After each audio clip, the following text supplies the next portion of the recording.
নমস্কার বন্ধুরা, একটা ভিডিও নিয়ে আপনাদের কাছে এলাম। শুভ সকাল। একটু আগে একটা খবর দেখলাম, নরেন্দ্র মোদী সিঙ্গুরে যাচ্ছেন, সেখানে বিনিয়োগ করবে 800 কোটি টাকা সামথিং সিঙ্গুরের জন্য। ওখানে একটা কারখানা করবে। গতকাল বলেছিল পশ্চিমবঙ্গ সরকারে কোনো কারখানা হয়নি এতদিন, কিন্তু আজকে যেটা ঘোষণা করতে যাচ্ছে 830 কোটি টাকার মতন দিয়ে সিঙ্গুরে কারখানা গড়তে চান নরেন্দ্র মোদী সরকার। এটা কেন? কয়েক বছর আগে যখন আমাদের সরকার বুদ্ধদেব ভট্টাচার্য যখন সিঙ্গুরে কারখানা করতে যাচ্ছিলেন, তখন মমতা ব্যানার্জির সঙ্গে বিজেপির কতগুলো মন্ত্রীরা একসঙ্গে জোট হয়ে এই কারখানা করতে দেয়নি। টাটা ন্যানো কারখানা চলে যায় গুজরাটের দিকে। এখন কেন? এটা আপনারা বলুন। এখন ভোট আসছে বলে পশ্চিমবঙ্গবাসীকে মন জয় করার জন্য এই সিঙ্গুরের কারখানা, না অন্য কিছু? তখন তো মমতা ব্যানার্জির সঙ্গে জোট করে আমাদের বামফ্রন্ট সরকার 34 বছরে কিছুই করেনি বলে বামফ্রন্ট সরকারকে ফেলে দেওয়া হয়েছিল। সেই সুযোগে আমাদের কতগুলো কমরেডরা ঠিকই বলে বা বিক্ষুব্ধ সিপিএমের সংগঠনরা তৃণমূলের মধ্যে জোট হয়ে নতুন সংগঠন করে আমাদের বামফ্রন্ট সরকারকে ফেলে দিয়েছিল। কিন্তু একবার বলছে তৃণমূল খারাপ, একবার বলছে তৃণমূল ভালো। তৃণমূলের সঙ্গে বিজেপির সংযোগ করে সরকারকে ফেলে দেওয়া হলো। এখন আবার সেই বিজেপি সরকার বলছে পশ্চিমবঙ্গে কোনো শিল্প হয়নি এতদিন। তাহলে কোনটা বলবেন? এটা মানা যায় না কখনো। কেন জনসাধারণ লোকেরা বসে আছে এ নিয়ে কোনো প্রতিবাদ করছে না জানি না। আপনারা একটুখানি বলুন। মোদি একদিকে দিদির দিকে চায়, আবার একদিকে হচ্ছে নিজে সিঙ্গুর কারখানা তৈরি করবে। আপনারা একটু বিচার করে আমাকে কমেন্টস করে জানান। এসআইআরকে মানুষের উপর চাপিয়ে দেওয়া হয়েছে। এভাবে বিজেপির সরকার নোটবন্দিকে চাপিয়ে দিয়েছিল মানুষের মাথার উপরে।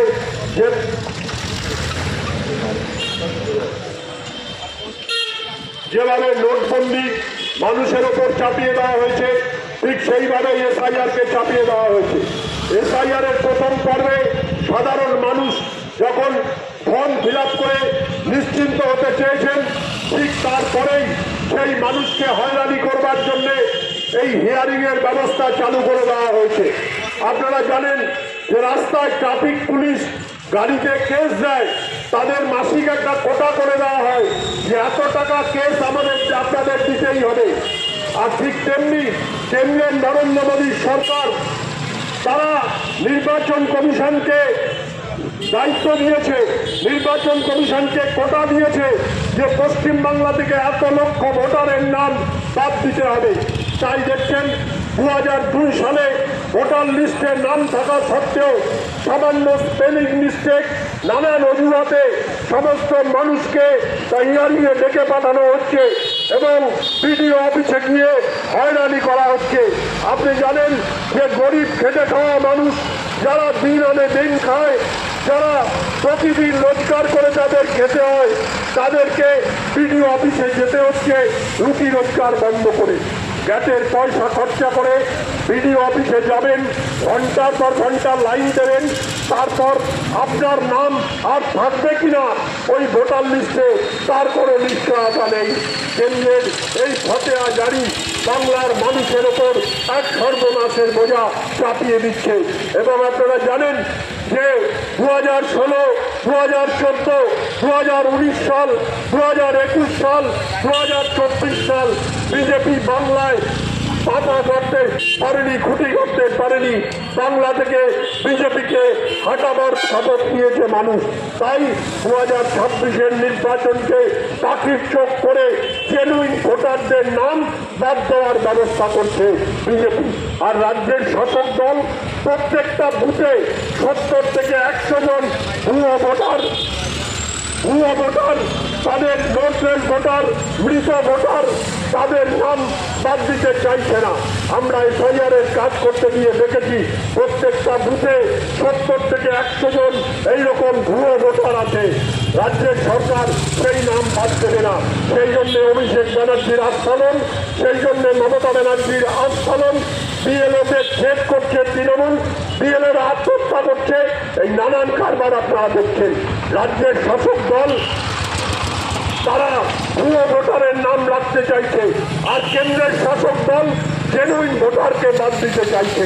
এই দুয়ের ফাঁস করে করে মানুষ প্রাণ হস্তাগত মানুষের। তাই এই প্রশাসনের টনক নড়াবার জন্যে আমরা আগামী 21 তারিখে বারুইপুরে এসডিও অফিসে সিআইটিউ, ক্ষেতমজুর সংগঠন, কৃষক সভা এবং বস্তি ফেডারেশনের উদ্যোগে অভিযান করব, এসডিও অভিযান। এই অভিযানে আপনিও সামিল হন। আমরা সেই প্রচার আমরা করছি। ওদিকে আজকে দেশের প্রধানমন্ত্রী নরেন্দ্র মোদী তিনি এসেছেন সিঙ্গুরে গাছের গোড়া কেটে আগায় জল ঢালবার জন্যে। মমতা ব্যানার্জির সঙ্গে আন্দোলন করে এই সিঙ্গুর শিল্প তাড়িয়েছে, হাজার হাজার লক্ষ লক্ষ মানুষের ভবিষ্যৎ তা নষ্ট করেছে, গাছের গোড়া কেটে দিয়েছে। এবার মাথায় জল ঢালবার জন্য এসছেন নরেন্দ্র মোদী। ফলে এই চক্রান্তের বিরুদ্ধে আমাদের লড়াই, এই লড়াইয়ে আমাদের সামিল হতে হবে। আগামী 21 তারিখ আমরা বারুইপুরে এসডিও অফিসে অভিযান করব প্রশাসনের টনক নড়াবার জন্যে। সেই কাজে আপনিও আমাদের সঙ্গে সামিল হন। সিআইটিউর পক্ষ থেকে এই আবেদন আমরা আপনাদের কাছে করছি। ইনসাফ জিন্দাবাদ, সিআইটিউ জিন্দাবাদ।